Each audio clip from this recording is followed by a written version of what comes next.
बिहार में चुनावी जनसभा लगातार हो रही है।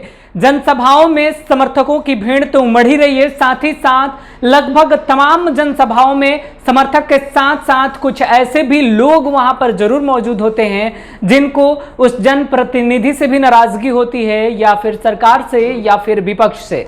ऐसा ही एक नजारा औरंगाबाद जिले के रफीकगंज प्रखंड से आई है, जहां पर नीतीश कुमार की सभा में एक युवक नीतीश कुमार मुर्दाबाद के नारे लगाने लगता है। उसके बाद जमकर उसकी कुटाई कर दी जाती है।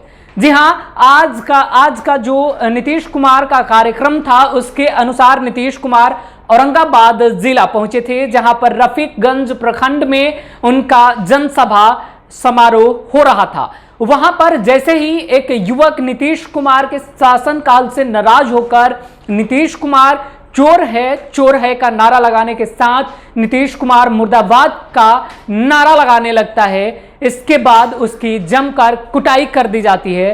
पहले देखिए इस युवक की किस प्रकार से कुटाई की जाती है, उसकी तस्वीर।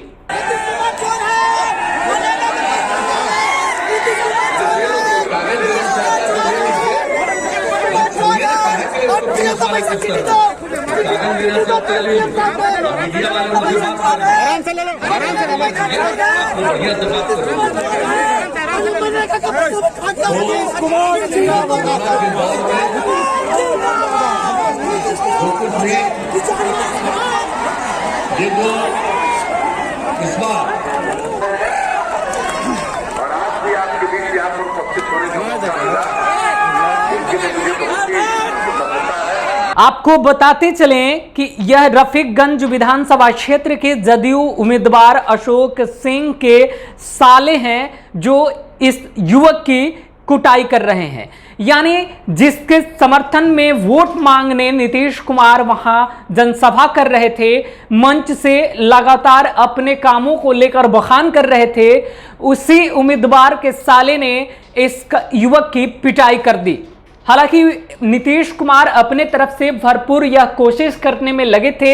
नीतीश कुमार लगातार अपने संबोधन के बीच उस युवक को समझाने की कोशिश कर रहे थे जो कुटाई कर रहा था, यानी जो उस युवक की पिटाई कर रहा था। लगातार नीतीश कुमार मंच से ही संबोधन के दरमियान बोले जा रहे थे कि छोड़ दो, लेकिन उस युवक ने नीतीश कुमार की भी नहीं सुनी और जमकर कुटाई कर दी।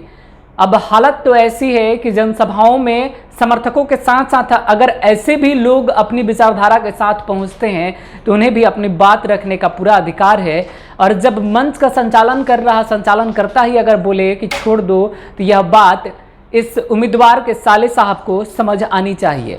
इसके साथ ही हम आपको सुनवाना चाहते हैं कि उस सभा में नीतीश कुमार ने मंच से क्या कुछ कहा है, सुनिए आप। और भी जो जरूरी काम है वो हम सब करते रहेंगे, लेकिन कुछ लोग हैं जिनको कोई अनुभव नहीं, कोई ज्ञान नहीं, कुछ से कुछ बोलते रहते हैं। आप देखते हैं खूब छपता रहता है, अरे भाई मेरे खिलाफ जितना बोलने का मन है बोलते रहो, हमको कोई मतलब ही नहीं, हमको तो काम से मतलब है।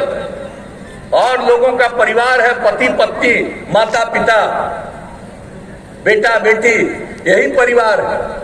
और हम लोगों के लिए पूरा बिहार एक परिवार है। हम सारे बिहार को एक परिवार मानते हुए सबकी सेवा करते हैं। समाज के किसी भी तबके की उपेक्षा नहीं की। और लोग तो भाई उनका जो सीमित अपना निजी परिवार है उसी पर ध्यान रहता है, हम लोगों का सब लोगों पर ध्यान है। इसलिए आज तक जो मौका दिया है काम करने का, हम काम करते रहे, आगे भी मौका दीजिएगा काम करेंगे। अभी भाई अशोक कुमार जी बोल रहे थे, अब आज हम 15 साल से हम दूसरे काम में लगे हुए थे, हमको मालूम नहीं है। कोई जिला चाहता है, कोई अनुमंडल चाहता है, कोई ब्लॉक चाहता है, ये सब पता है। आइए आपके जो अशोक जी हैं, ये अपने क्षेत्र के विकास के लिए हमसे मिलकर काम करते रहे, कोई दूसरा चीज के लिए नहीं मिला है, ये सब हमको मालूम है। अरे अब अगला बार मौका दीजिएगा। अब सवाल तो हमारा भी नीतीश से है कि क्या कोई अपना विरोध नहीं कर सकता? उस उम्मीदवार से है, उस उम्मीदवार के साले साहब से है, या फिर आप जिस भी पार्टी के समर्थक हैं उन सभी से है कि अगर आपके खिलाफ कोई विचारधारा रखता है, आपके शासनकाल से अगर वो संतुष्ट नहीं है और वो भी अपनी बातें रखना चाहता है, तो वो नारेबाजी कर सकता है या नहीं, यह क्या आप पर निर्भर है। सवाल बड़ा है, गंभीर मसला है। देखने वाली बात है कि कैसे क्या होगा इस बार के बिहार विधानसभा चुनाव में। फिलहाल इस खबर में इतना ही। आगे की खबरों के लिए बने रहे हमारे चैनल पर। नमस्कार।